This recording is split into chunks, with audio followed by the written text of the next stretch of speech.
Rahmatullahi wa morning and welcome to our program.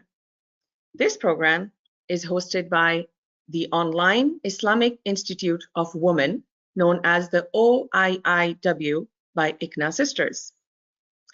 Today is the fifth session of a larger series of programs, which is called the Roadmap of Social Justice. We started this series last month, and in the beginning of the series, we learned about Islamophobia. Then we covered extremely beneficial and relevant topics like know your constitutional rights, and then also how to stop bullying. These programs are available on ICNA Sisters YouTube channel, so please listen to them if you have not done so already. You will gain a lot of information from them. All right, so today our program is about hunger prevention and food shortage and the insecurities people have or when they don't find food around them. This session is rightfully called how that the value of food when it goes beyond the price. Now we know food is a basic essential need for survival. Alhamdulillah, alhamdulillah. For many of us here, we don't have to worry about going to bed hungry. But we know that the crisis of food shortage is affecting millions of people around the world. Unfortunately, now more than ever before. So let's hear from our speaker of the day, Sister Hala Halabi, as she talks about the correlation and parallels between hunger and food insecurity, as well as the negative consequences of the food industry. Now, before I give the mic to her, let me introduce you to her. A brief introduction. Mashallah, mashallah, she is a very esteemed person in our community, in our Dallas community, all over national as well. She holds a master's in social work, community, and administrative practice from the UT Arlington. She is also currently serving on the esteemed position of the Director of Refugee Services at ICNA Relief U.S.A. She also serves as the ICNA Relief U.S.A.'s primary media spokesperson on refugee-related issues. In addition to that, she is also the director of the Dallas Women's Transitional Homes. Hala's exceptional commitment and dedication earned her special congressional recognition from Congresswoman Eddie Bernice Johnson in 2021. MashaAllah, MashaAllah. She was also recognized as one of the 2018 Peace Champions by the Texas Muslims Women Foundation. Beyond her professional achievements, Sister Hala enjoys hobbies such as reading, knitting, and staying active through exercise. Her passion for helping those in need, of course, is the defining aspect of her character and her life's work. And that's why we have her as our speaker of the day. Without further ado, Bismillah, Sister Hala. Assalamu alaikum. Wa alaikum assalam wa rahmatullahi wa barakatuhu. Thank you for the nice introduction. I mean, you humbled me. May Allah reward you, sisters. Jazakumullah khairan. And thank you for having me. It's a pleasure to be with all of you this morning. Alhamdulillah. I'm all ears now for you, inshallah. Jazakumullah khairan. So, Bismillah, alhamdulillah, salatu wassalamu ala rasulillah. The topic today about food, about hunger and food insecurity. So the question that I would like to ask or like start my presentation today with is, do you think our audience, I want to ask you, do you think there's a difference between hunger and food insecurity?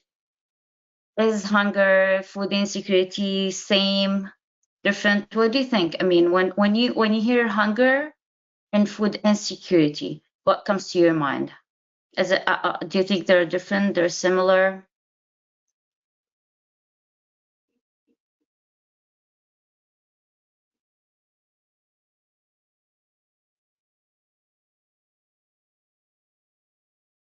I'm not sure if I can see the chat now.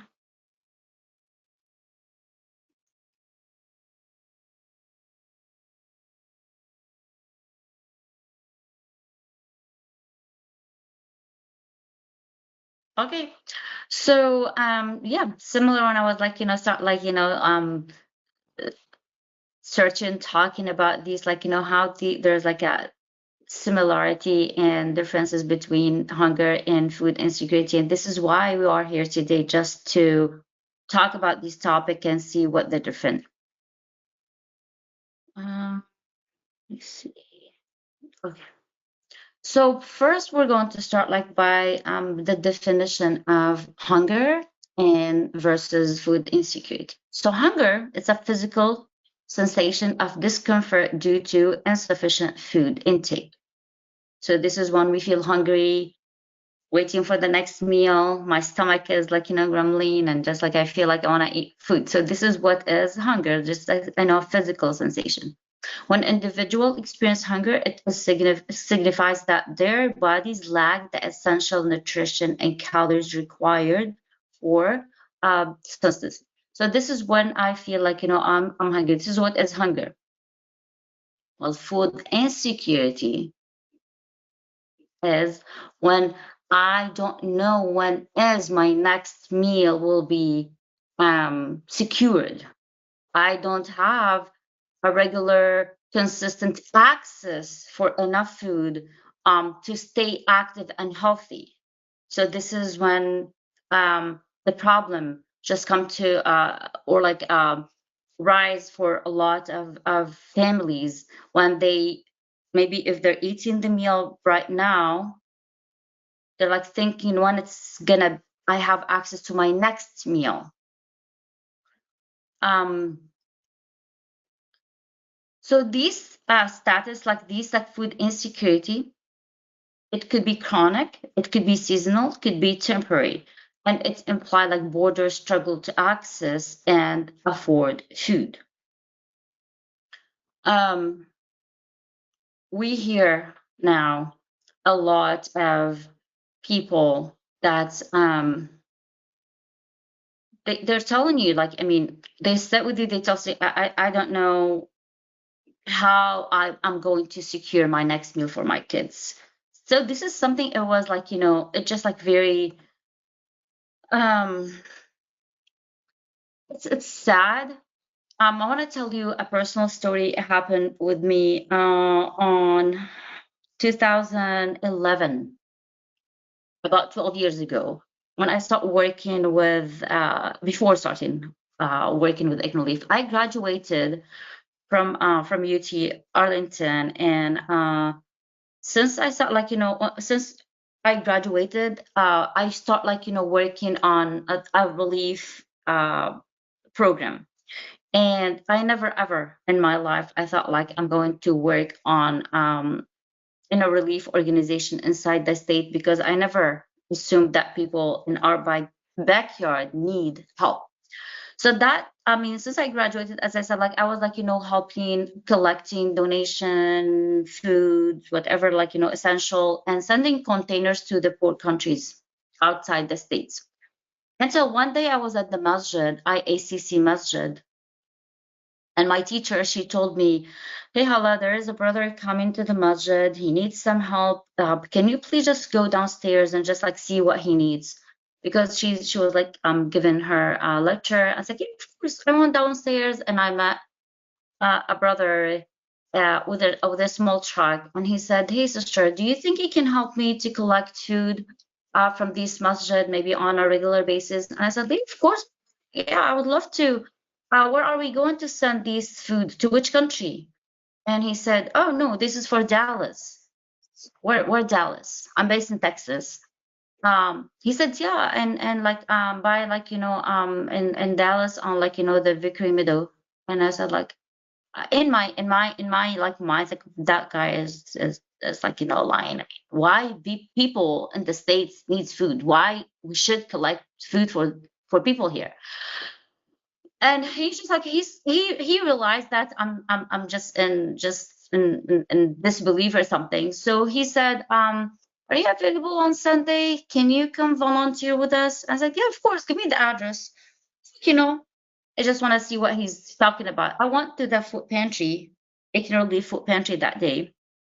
It was Sunday morning, early morning, And I went there and I found like a long line of people standing, myself and my kids, and I was like standing in a shop. And I came to this inside the pantry as a volunteer and asked him what the people, I mean, waiting for. Why do we have all these line of people here?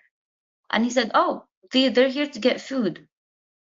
And I was like in disbelief, literally, to see that number of people in our backyard waiting for food. You know, it's food. I'm not saying rent, money, or something, just essential food. And what we have, like what we're given, just like essential, like meat, chicken, rice, oil, pasta, canned food.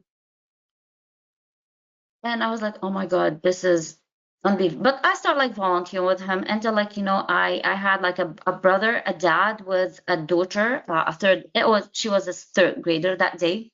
She came and myself and my kids were like, we give her a bag of rice, bag of like, just rice. And she started crying and she told dad, it's rice. And I was like, what did I do? Why she's crying? I mean, myself and my kids looking at each other, why she's crying, and she's just screaming rice. And the dad started crying. He said, for the past 3 months, we've been eating noodles. He has like 5 kids.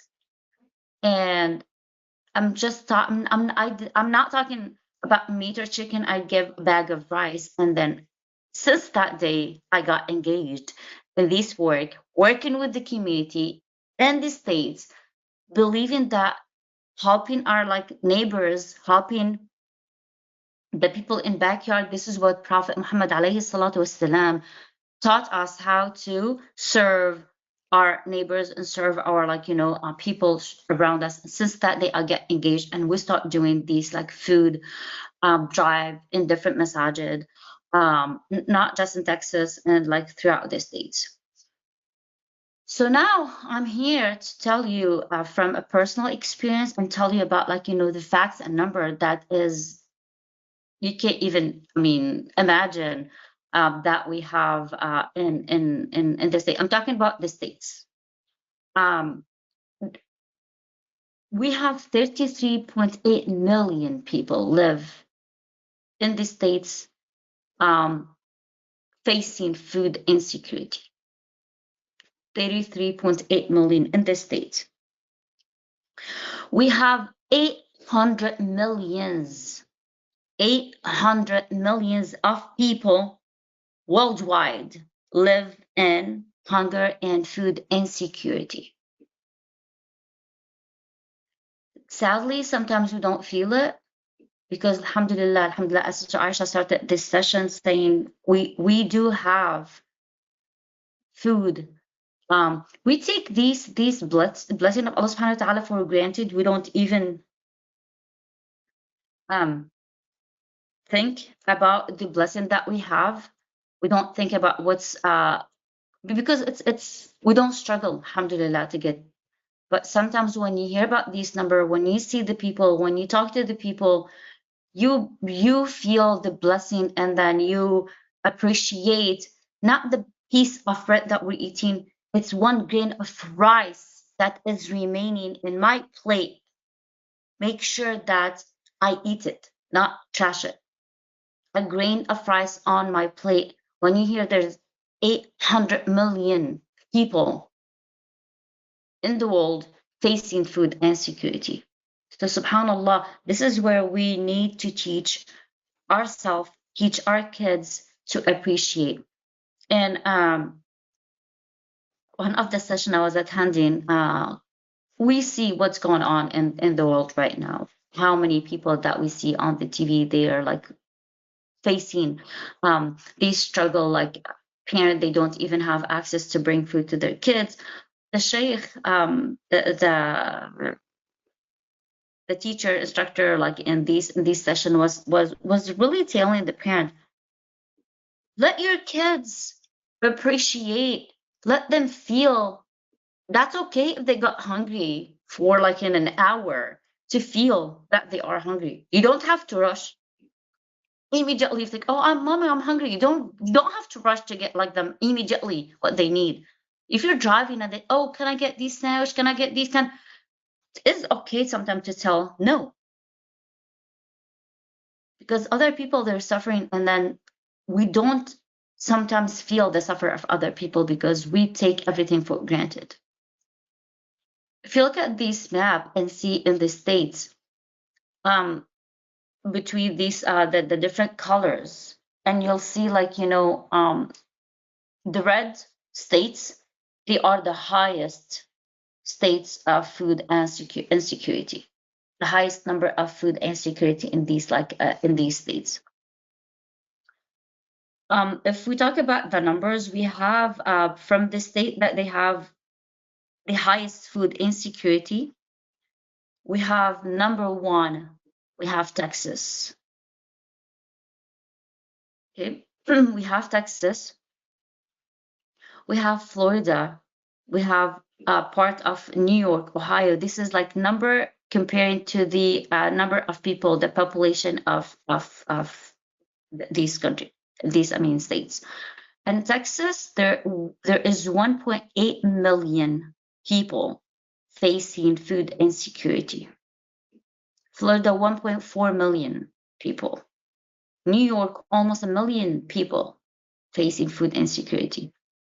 And the other states, if we see like also facing high number of food insecurity, we have Arkansas, Louisiana, Oklahoma, Mississippi, Alabama, Maine, Nevada, of course Hawaii, Arizona, and Kentucky. So this is the high number of like states. Like in Texas, we have 6.3 percent of people in Texas, they face food insecurity. Mississippi 6.6, Louisiana 7%. Same goes for Arkansas. So this is something we really to revisit and think about when we sit every day and eat our food. Just think about the people that they're facing these food insecurity. So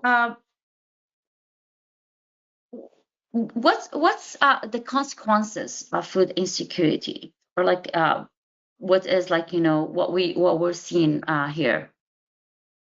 So few facts like I mean you'll see when we think about like food insecurity.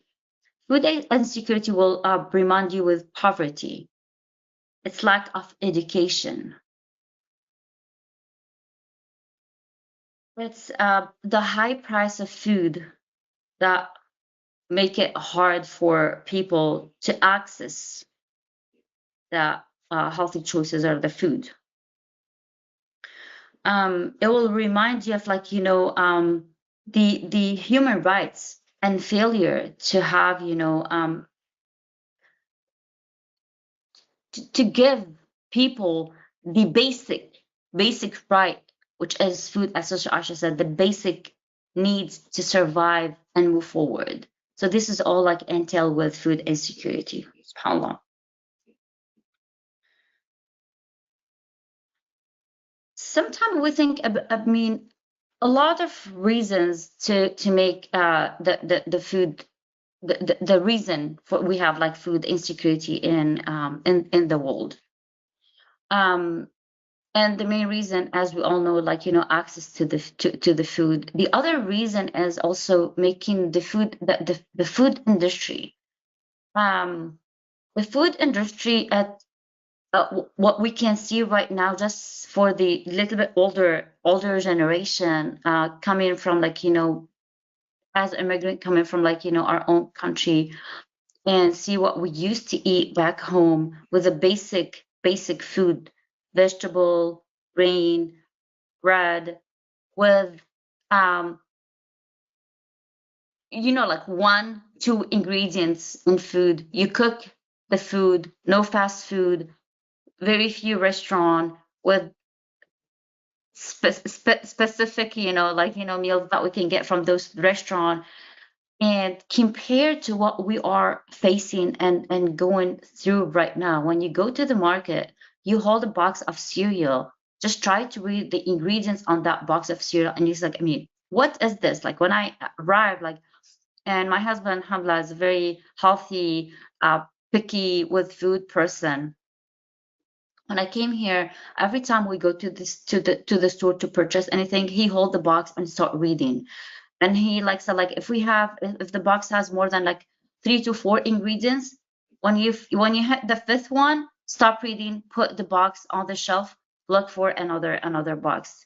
But now you'll see half of the box is just ingredients. What is this? Why is this? We understand food is just like what Allah subhanahu wa ta'ala made for us, created for us. What is this, these ingredients? And this is what we see now in the food industry. Like what is going on? Like what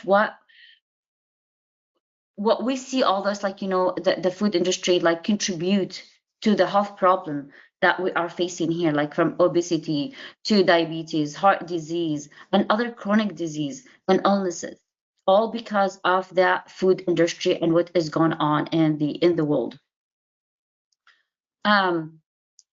If you see the food right now, high sugar, unhealthy fat, low essential nutrition, and it has these sensation and these things that will let you over consume and eat chips. You open the bag of chips, you can't stop eating.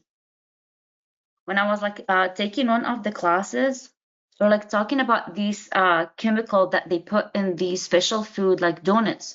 When you eat donuts, you feel like you want to eat another one, and then you still feel like these like flavor, these something in your mouth. Same for the chips you keep eating. Same for the chocolate. There is a chemical they put in the food to keep you eat from these food and consume more and more. And this is what is the food industry at the moment. If you see here some of the problem that we are facing because of this industry is the adult like obesity in the states. We have 42% of the population between 2029 and 2022 facing and having the obesity problem, chronic disease that leading to the death. In the states, it's like the high number. It's like heart disease, stroke, diabetes, and some cancers. A lot of these related to the food. The habit, the dietary habit. Can you believe 1 in 10 adult in the states, 1 in 10 adult in the state meet the federal fruit and vegetable recommendation? 1 in 10 in the states. Do you know, like in the state, we have 9.4 million illnesses yearly related to the food illnesses because of like some foodborne illnesses. We have 9.4 million illnesses and 55, almost 56,000 hospitalization because of the food illnesses, and almost 1,300 deaths annually because of the food borne illnesses. And as I mentioned, for the obesity, and if you see now, it's like how it's a high number of in the children, especially, and that's all because of that. Also, fast food consumption, and the access to to that type of food.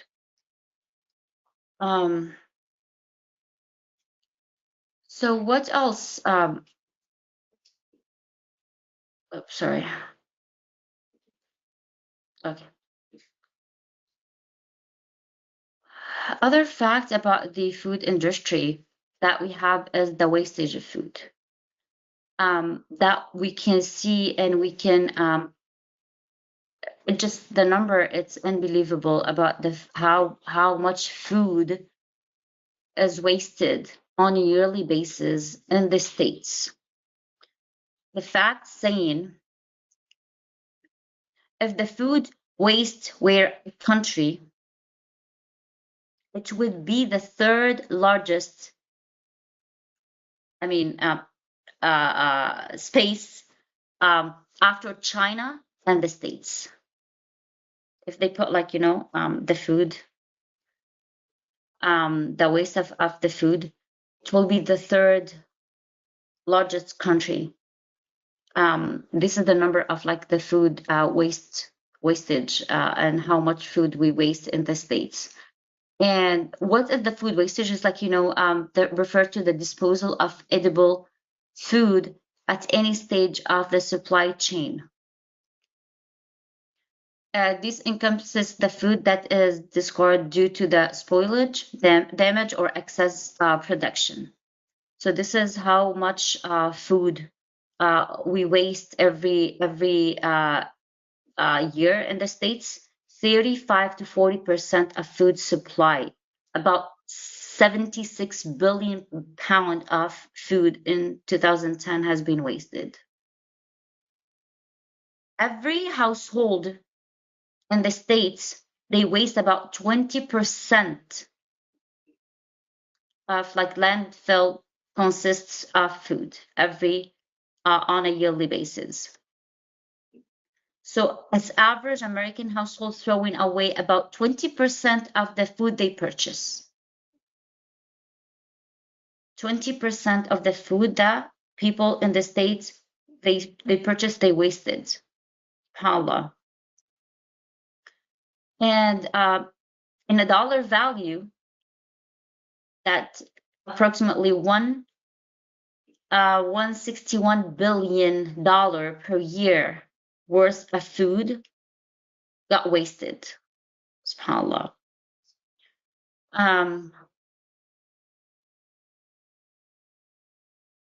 So all these like numbers, it will like let you sit and think what's going on in the world.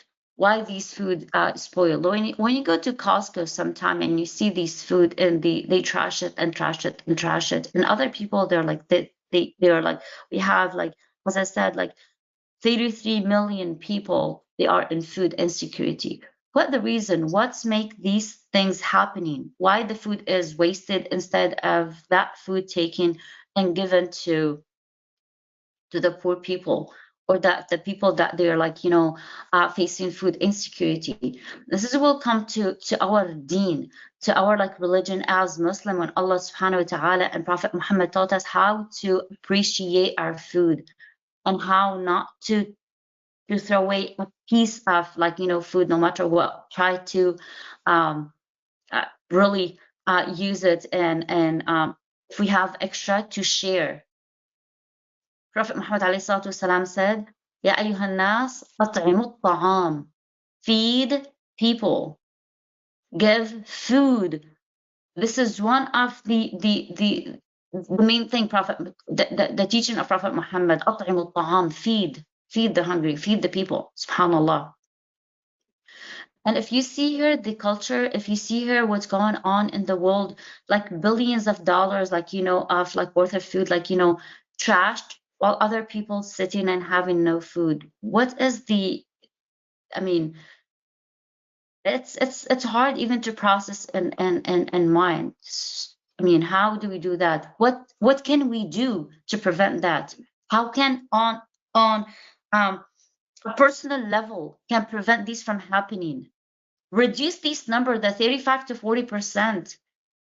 These 161 billion. How can we on a personal level reduce this number and do something to help others? If I'm part of this like American household, I have to sit and think when I go to the market purchasing food. Is this enough for me, or I'm just exaggerating? Even if I'm inviting people over, I just want to cook and show how much I can do or how much I can offer, or like I consider that I want to like be happy and celebrate my guests, but not to make any overconsumption or like trash or waste any extra food. So this is something we really need to consider and sit and see what I am. Prophet Muhammad والسلام, said, "Lam yashba." But never in his life left the food that the any or like or eat a meal until he's like fulfilled. Never. He always like leave the table while he still have third of his stomach empty. SubhanAllah. Uh, so this is something we really need as a personal level to sit and think and just reconsider when we go to the market, when we are uh, purchasing our own food. Okay, let me see.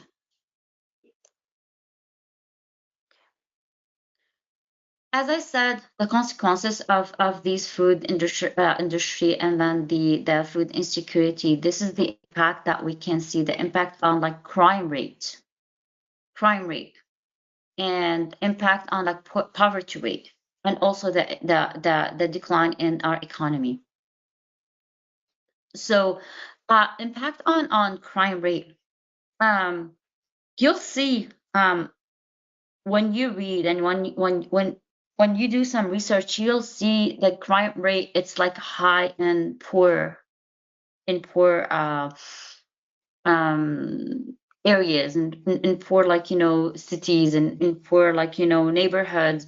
Why that the crime is rate is higher in these places? There's like several reasons. Some people really fight to get food for their kids.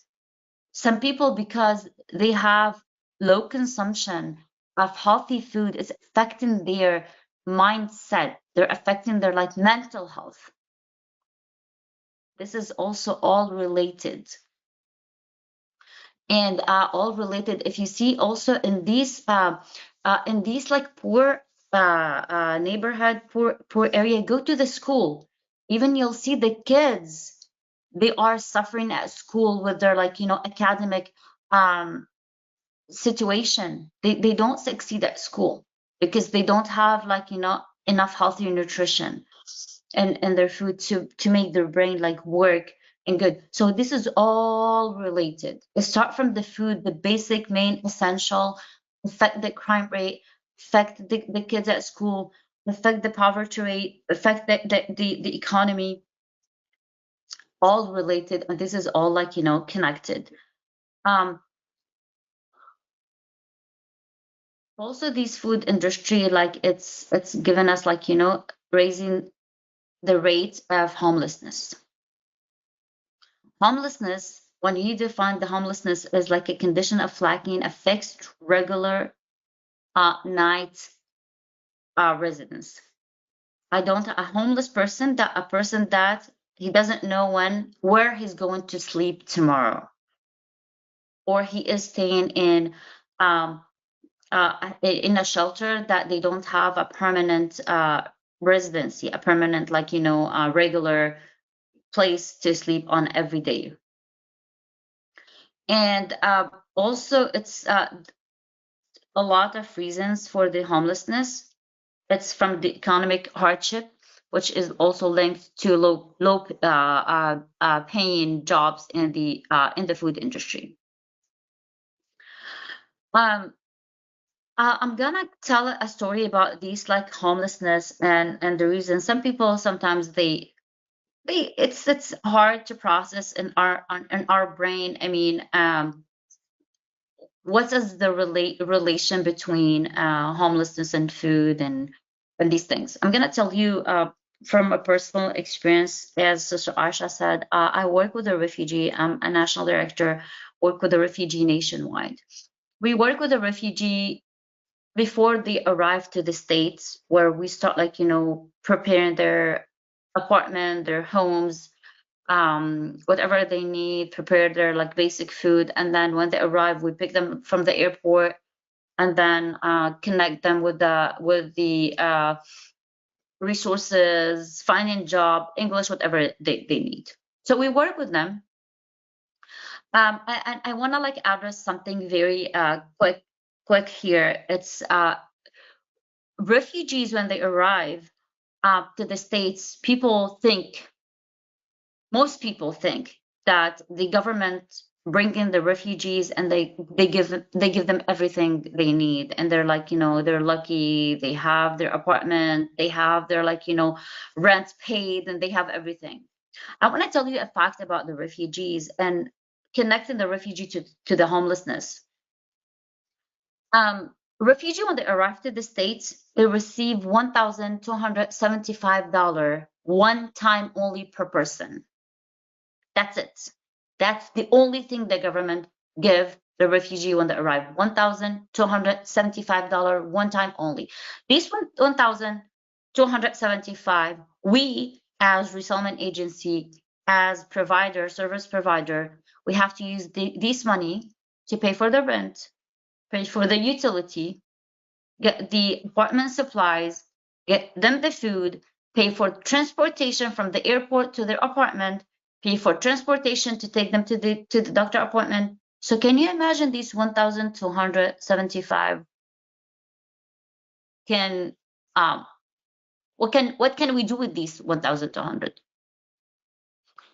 And people say, okay, yeah, they have access to the food stamp. Yes, they do have access to the food stamp for the first few months until they work and be self-sufficient. Do you know how long the application, when we apply for food stamp for the refugees, how long the application will take? It will take between 45 days to few months to get approved and get food stamp a card, food stamp card for the refugees. If we're talking about 45 days, those people coming, staying in this country with all these high priced food, how can they really sustain themselves with these $1,275? If I need just, like, when they arrive, just we give them the pocket money, $100, I go get them food with this money. And if they have a big family, they need food the next day, and of course the third day. Bring it back to the homelessness. Working with the refugees, at one point, those people, they have option either to pay the rent and keep a roof over their head, or take this money and purchase food for their kids. And many people on a daily basis calling us, calling our office, saying, just advise me. What do you think? Should I go and pay the rent, or should I go and purchase food for my kids? Just tell me what to do. And this is what a lot of, like, homelessness is happening, because people with a low paid job, they cannot afford, because when they start working, the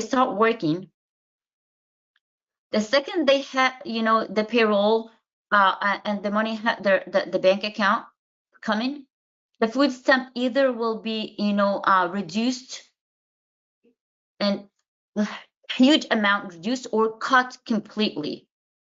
So that person making $2,000 per month, and his rent is $1,600, and the utility is another $300, and transportation another. How do you think he can survive with these $2,000? And this is where it ends to. We have more and more people, they are homeless, because as a parent, I want to bring food to my kids, but now the rent is not enough. In a couple of months, they receive an eviction notice, and they end up to be in the street with the kids. So this is what we are facing in our community. This is what is happening, and this is what is leading to the big number of like homelessness in the area. As a refugee coming to this country with low language barrier and other barriers, transportation barrier, what type of job he can work to sustain himself and sustain his family? And that's also, we will see this, the next part is the food desert. Food desert is when the in an area that people, they don't have access to healthy, or they have limited access to food.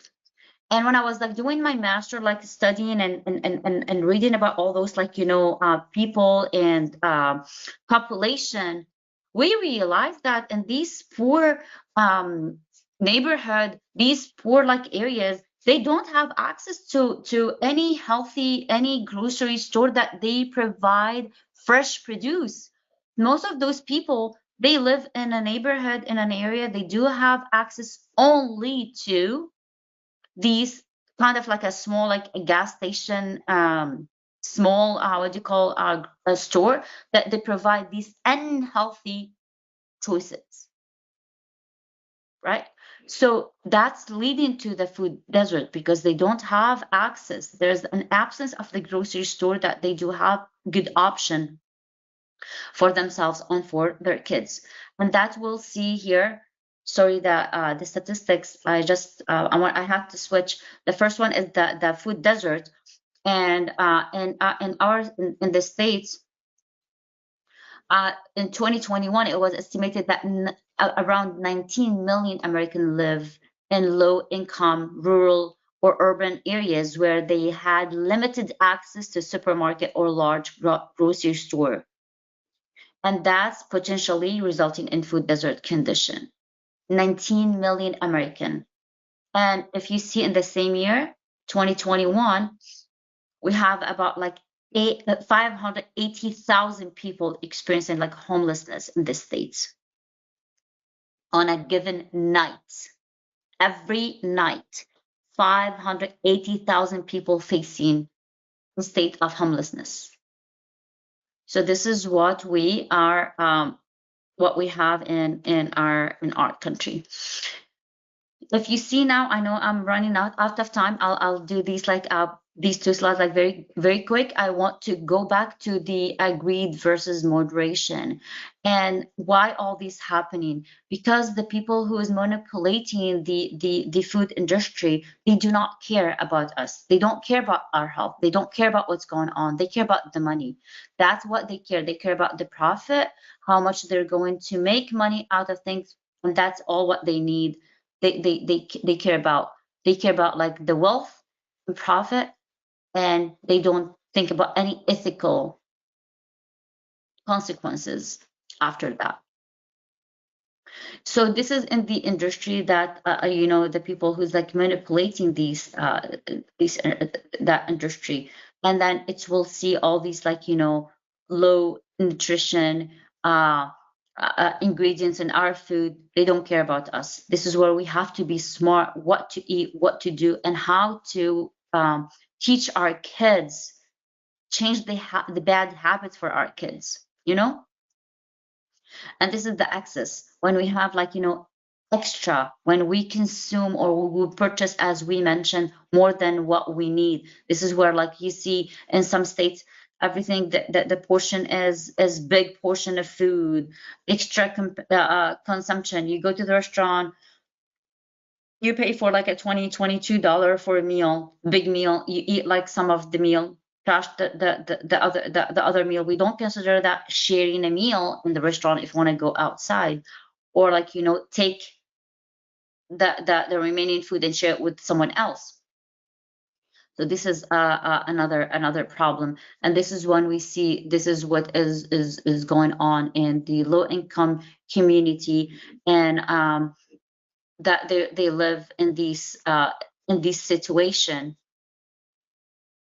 facing the again, go back to the food insecurity, and the low nutrition, access to low nutrition food.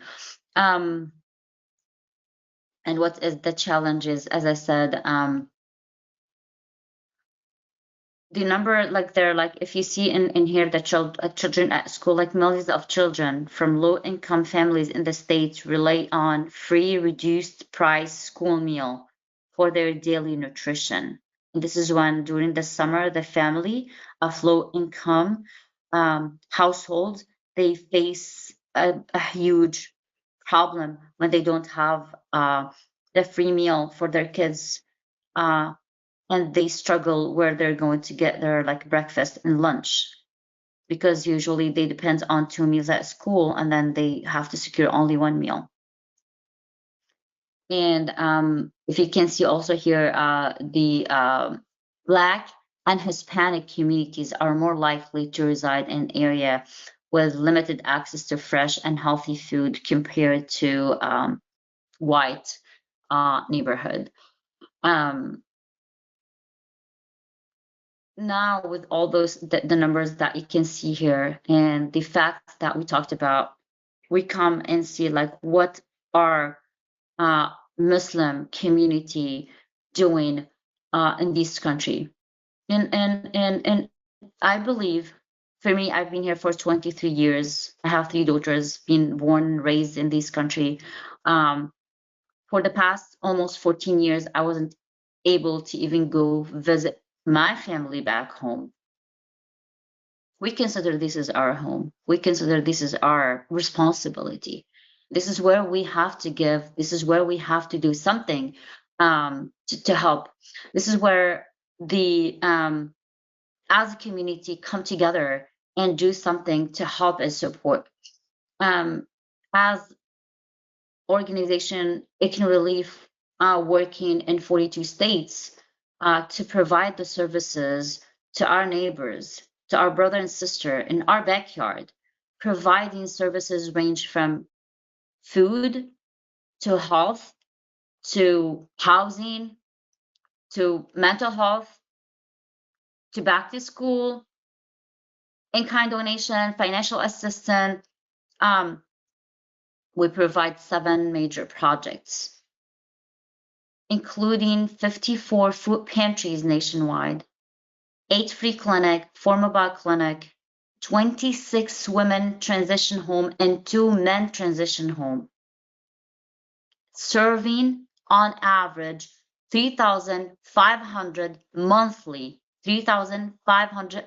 refugees in the States, and providing thousands of hours in our mental health clinics. What we do specifically for the hunger prevention and the food insecurity, through our 54 food pantries, we provide the food for the low-income community, regardless where they're coming from, providing them the option to come and get this food, and especially for our Muslim community, providing them with a halal meat and halal chicken that they don't have access elsewhere. So alhamdulillah, this is what we do at ICNOLEAF. This is how we work together. We serve thousands of people on a daily basis with food, make sure that they do have access to healthy choices, alhamdulillah, and food to all are like, to not all, but like as many people in our neighbors. I'll stop here. I know I passed my time. I'm so sorry, and I would love to open the floor for the question. Jazakallah khair, Hala. Jazakallah khair. Thank you so much. That was really eye-opening for all of us, I'm sure. For me, I'm going to probably say that I have a lot of mixed emotions going on inside me. I know I'm heartbroken when I see the statistics also about how many people are suffering, like 1 in 10. And I'm at the same time, I feel guilty because I'm maybe contributing to the landfill of wasting food, and also like maybe over shopping when I go for groceries. But I think on top of everything else, I'm feeling very grateful that Allah subhanahu wa ta'ala has blessed us. But as you said, we have to be reflective, and there's so much for us to take away from today's talk. So many to-dos that we can have about starting very minimal. You know, I wrote this phrase that you said, that do not even waste a grain of rice.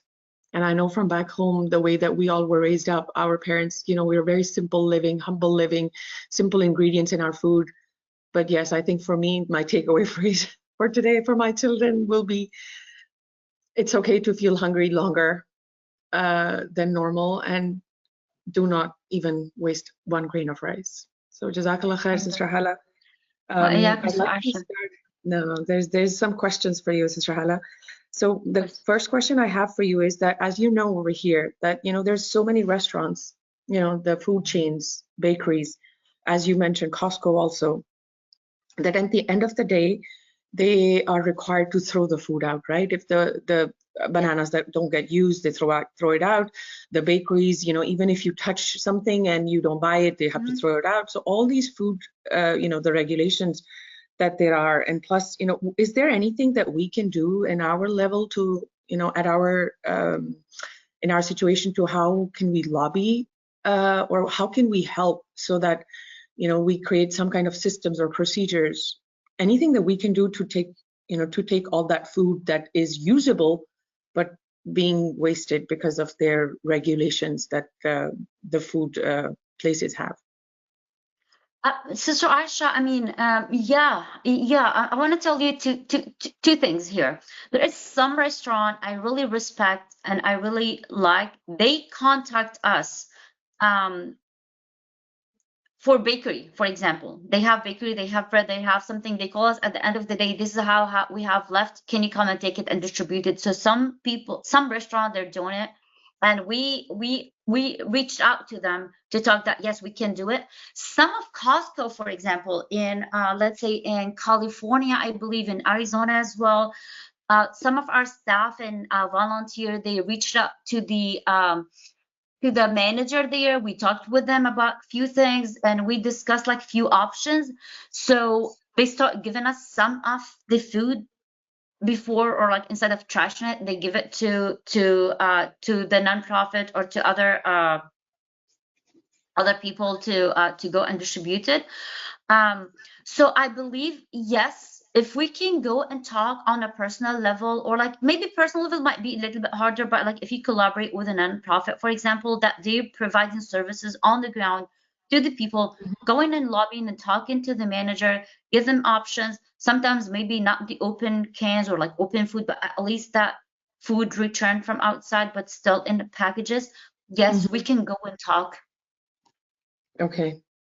So that's great to know. I think so for all of us, if we can take this one point extra as for us to do that, at least that we reach out to our local restaurants, local Muslim businesses, or the Costco or the grocery store chains, bakeries. That if you go together as a group of sisters or a group of families, through your local like Canary Leaf or your local nonprofit organizations, and you approach them how there can be some kind of a system set up to reuse the returned things that are still in packages. Okay. All right, great. Thank you for that question. The second question that I have for you is, how, apart from that, what else we can do in our local communities to solve this crisis, or to help with the food insecurity that people have? What is it that we can do, I can do at my own just individual level, in my community? I really encourage Sister Aisha, everyone to start doing these. First, educate the people around us about this important topic. Educating our kids, educating our neighbors, educating to take care, to start from our own self, how to be not over, I mean, consume, and really be conservative with our spending and not wasting. First, second, Okay. I encourage every community to start doing food drive and reach out to your local food pantries that they are distributing food to those people. I'm Okay. gonna tell you something. I don't want to swear, but I can swear if you want to. You know the number of people that we start receiving in our food pantry in the past few months doubled because Mm. of the situation. The reduce in the dollar value in the food stamp for a lot of people, it just reduced to the 50%. Mm-hmm. A lot of people, they don't have access. Our food pantries, it's just now in a bad situation that we cannot even have enough food to distribute on a weekly basis for those people in need, because the huge number of people coming and dependent on our food pantries. So Mm. what we can do on a personal level, I encourage you and your kids, please start doing these food drives. go to your local food bank that they're providing the food. Try to get the Muslim food banks and support them. They Okay. need the support. We need the support. All of us, we need your support. Hmm. Okay, I think that was a great answer, because I think it's both the answers, like the two things that you've mentioned, is like the two sides of a coin. Because the first Yes. is that I have to educate myself and my family and be aware that I do not have to overconsume and do lots of groceries, or, just stack up and pile up my pantry and my fridge, and also make sure that I don't waste, right? That's one side. And then the other side is that at the same time, I have to be, we have to arrange for food drives, and we have to, inshallah, start taking our kids to whatever Muslim or non-Muslim local food pantries that we have, and arrange food drives, can drives in the schools that the children go to, or the masajid that we attend. Alhamdulillah. So that would be another two flip coin side, as I'm saying, just to remember myself that I don't waste food, and that also that I would want to spend some time volunteering, because I know Rasulullah Sallallahu Alaihi Wasallam, in his hadith, there are multiple hadith about how Allah subhanahu wa ta'ala, how much it is appreciated by him when we feed the people, feed the poor. And as Allah subhanahu wa ta'ala said, that I wanted food and you didn't give me food. What does that mean is that there are people hungry out there who want food and who need food, and I'm not providing them with that food that they require. Okay, one It's so last sad. question, I Sister think. Aisha, I Yes. just wanna add something very quick. Sorry to interrupt. I wanna tell a quick story. Maybe people they don't feel what's going on. One time, as you mentioned, I'm in charge of the women transitional in Dallas. We Mm-hmm. had one of our clients came to our house. She has 3 kids with her. She's a white convert sister. And when I interviewed her, I told her she told me that she's been sleeping in her broken car for the past almost 2 months. And she told me where she parked and where she sleep. It's by one of the Starbucks. Hmm. I said, but why Starbucks? She said, because they trash their food and their food is okay. So when they trash the food, when they leave, I go to the trash bin and then I get the food from there to feed myself and my kids. This is Hmm. one of our client that we um, had in our transition home. And this is Okay. what is this situation in our communities, in our backyard. Hmm. People getting food from the trash to eat. It's very So we need to heartbreaking. consider that. Yeah. Yeah. Okay, I know you mentioned about the food stamps also for refugees, that it takes about 45 days to like a few Oh months. my God. What about the people here, like the residents? As you said, maybe if Yeah. this convert lady, she's a resident. So what's like, how long would her process be taking? Um, how many days or months, or if you can Sister elaborate on that? Aisha, Hmm. sadly, homeless people, they don't have address. If you don't Oh, have address, you're not eligible for food stamp. So oh, this is the downside of even when the people come into our home, to our transition home, until they have this address, until we give them a letter of recommendation that they are staying with our shelter, they're not eligible for food stamp. Other people in the, of course, like in the states, with a low income, with some like eligibility, they're eligible for food stamp. It takes forever. And the sad part, Sister Aisha, these 45 days, it's just like those people, they are like suffering without food. And this is where we have these our food pantry really busy, because like supporting those like single mom. They don't have a permanent residency. They don't have access to food stamp. Or for those like refugees, for example, that come in, and they will take like 45 days for them to get, at least if we can give them the essential that will support them.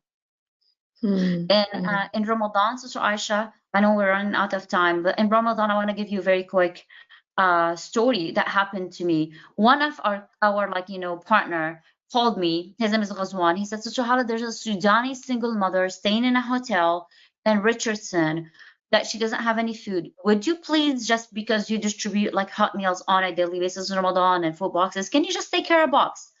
Let's go, of course. And I sent one of my coworker staff to go there to the hotel. The second he reached there, about 40 plus people, over 40 people showed up downstairs, running to him, give us food, give us. I mean, he's like, Oh who are my you? God. And it was Ramadan, Sister Aisha, people fasting.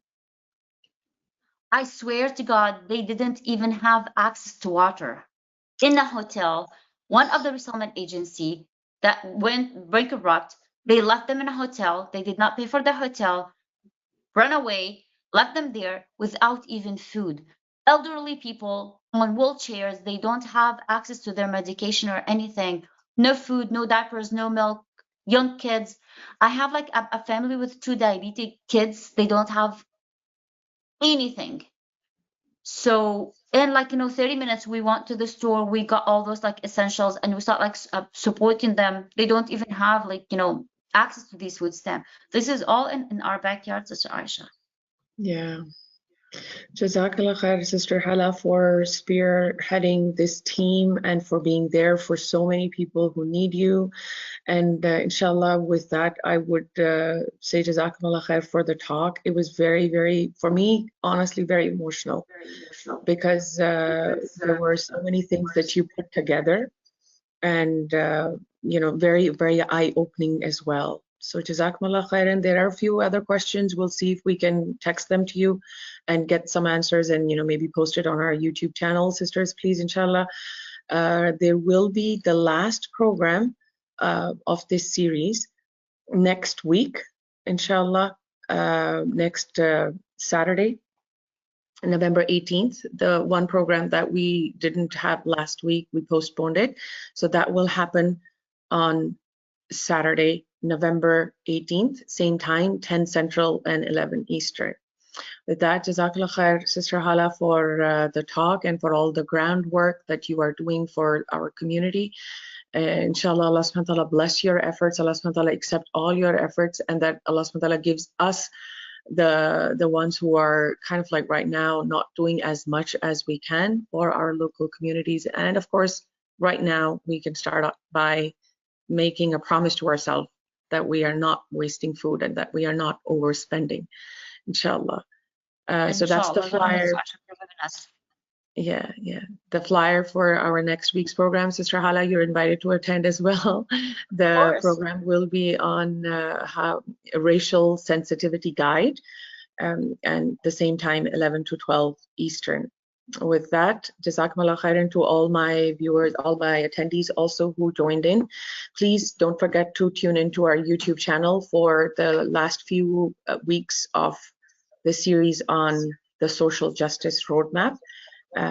And for next week also, you're all invited. وعلى العصر إن الإنسان لفي خسر إلا الذين آمنوا وعملوا الصالحات وتواصوا بالحق وتواصوا بالصبر إن شاء الله. Assalamu alaikum wa rahmatullahi wa barakatuh to everyone, and have a blessed weekend. Wa alaikum salam.